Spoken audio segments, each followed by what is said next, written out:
ලංකාවේ මිනිස්සුන්ගේ තියෙන ලොකු දුර්වලතාවයක් තමයි අතට හම්බුණාට කණ්ඩ පින නැහැ. දැන් ඔය ගොඩාක් ගෙවල් වල නේ පුටු සැටි එහෙම ගෙනල්ලා තියෙනවා වාඩි වෙන්න නෙමෙයි බිත්තියට තියෙන්නේ. නේ? හරිද? දැන් මේ ඒක අපි ගොඩක් ගන්න දෙයක් නේ. ඒ වගේම එකක් තියෙනවා දැකලා තියෙද ඔය ගොඩාක් ගෙවල් වල බුදු පිළිම තියෙනවා ගෙනාපු කවරේ තාම අයින් කළා නැහැ. නේ? කවරේ පිටින් බුදුන් වදිනවා. ඇයි ඒ? ඇයි කවරේ අයින් කරන්න තුවන්නේ? මට මේ සමහර ඔයත්තුන්ගේ ගෙවල් වල ඇති අපි දැකලා තියෙන ගොඩක් තැන්වල බුදු පිළිම ගේනවා. කවරේ පිටින් අරන් ඇවිල්ලා බුදුන් වඳින තැනින් තියනවා කවරේ අයින් කරන්නේ නැහැ. ඒ මොකද්ද හේතුව? අවුනේ. අපි මොකෝ කියන්නේ? දූවිලි වදින නිසා කවරේ අයින් කරන්නේ නැහැ. අද මම කියනකොට නිකන් ගෙදර ගිහින් බලන්න එහෙම බුදු පිළිමයක් තියනවා නම් ගෙදර ගිහින් බලන්න ඇත්තටම දූවිලි නැද්ද?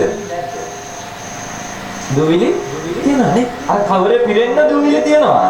හැබැයි අපි හිතන් ඉන්නවා කවරේ දූවිලි තිබුණට වැඩ කමක් නැහැ. බුදු පිළිමෙට දූවිලි වදින්නේ නෑ. අපිට හරි දක්ෂතාවයක් තියෙන්නේ. කවරේ හරහා බුදුන් වදින්නේ නේ. හරිද? කවරේ හරහා වදින්නේ. මම ආරාධනා කරනවා එහෙම තියෙනම් අද මේක අයින් කරන්න. ඒක හරි අවලස්සනයි. ඒක හරි විකෘතියක් නේ. හරිද? අර බලන්නකෝ කවර එක දාලා ඒක උඩට ඇවිල්ලා රබර් බෑන්ඩ් එකක් උඩ නේ පොල් ගහක් වගේ එකක් ගිහිල්ලා ඒක හරි අවලස්සනයි. මතක තියාගන්න දැන් ගෙදරකට කවුරු හරි කෙනෙක් ආවොතින් ඒ ගෙදර මිනිස්සු මොන වගේද කියලා කියන්න පුළුවන්. අපි ගෙදර වැඩියෙන්ම ගරු කරන තැන කොහෙද? බුදුන් වදින තැන නේ.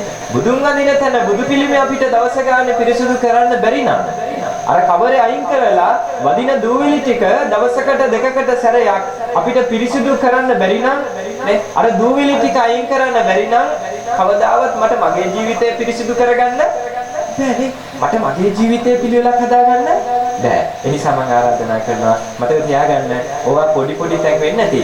ගෙදරක කවුරු හරි කෙනෙක් ආවහම ඒ ගෙදර මිනිස්සු ඉදල කොස්ස තියෙන තැන තියෙන විදිහෙන් ඒ ගෙදර මිනිස්සු මොන වගේද කියලා කියන්න පුළුවන් නේ. දැන් අද බණ අහන්න එනකොට මෙයාට හරි ලස්සනට අද පැලඳගෙන හරි පිළිවෙලකට අද බණ අහන්න ආවා. හරිද? අද ඔයත් හරි ලස්සනයි. පිළිවෙලකට ඉන්නවා. ඔබේ ජීවිතයේ පිළිවෙල දැක ගන්න පුළුවන්. අද ගෙදර ගිහින් බලන්න බණ අහන්න එන්න කලින් ඇඳගෙන ආපු ඇඳුම් ටික කොහෙද? ඒ කියන්නේ බණ අහන්න එන්න කලින් ඇඳන් හිටපු ඇඳුම් ටික කොහෙද තියෙන්නේ? ගෙදර ගිහින් බලනකොට අද මෙතන කොච්චර ලස්සනට හිටියා ඊට කලින් ඇඳන් හිටපු ඇඳුම් ටික තියෙන්නේ ගෙදර දොර පල්ලේ නම් නේ මේසේ පල්ලේ නම් හරිද? ඇඳ උඩ නම් ඇඳ පිළිවෙලකට නැත ගුලි කරලා කොහේ හරි විසික් කරලා දාලා නම් අපි මෙතන පිළිවෙල වුණාට අපේ ජීවිතේ අභ්‍යන්තරව අපි පිළිවෙලක් වෙලා නැහැ. මේ දේවල් පොඩි පොඩි තැන්. හැබැයි අපේ ජීවිතේ හදන තැන්. දරුවන් තුන ඒ තැන් පුරුදු කරන්න.